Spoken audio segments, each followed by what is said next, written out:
Nossa candidatura caminha não necessário de todo requisito que o governo pede, de por essa união, exceto o qual que o governo está para pé, e nós logra também, e para o governo também fazer exercício não para buscar a fundação quem tem papel não necessário.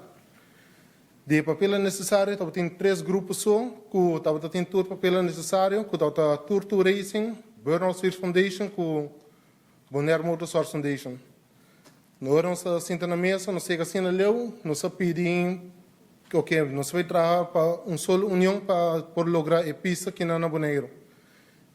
E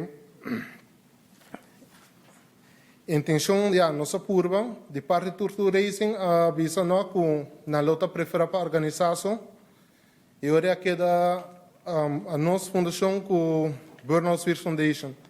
Por um momento chega, Burnout Switch Foundation também queda curva, e digo que você hope sorry, pero me nota sinto que nós lo vai chegar leu. Me digo não, me dá jammer, porque nós vamos basta leu caba, que tem tudo papel legal, mas você não vai me tá seguir com ele. A mim com minha fundação e de mês com minha família para suportar também, amizades também.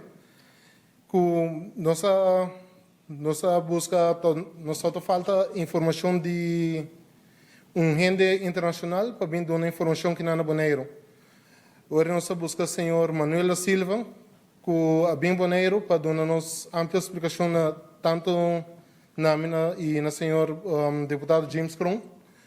Kiko está requisito não que cone para trazer uma pista, então Kiko lo sali o pueblo de Bonaire mais barata, mirando que está mais de 40 anos tinta curva para nós poder chegar numa pista para Bonaire. Caminhando que nós evitar arrancamento de bacaia, postamento ilegal e para nós ter tráfego mais safe, que tu gente pode exercer no deporte.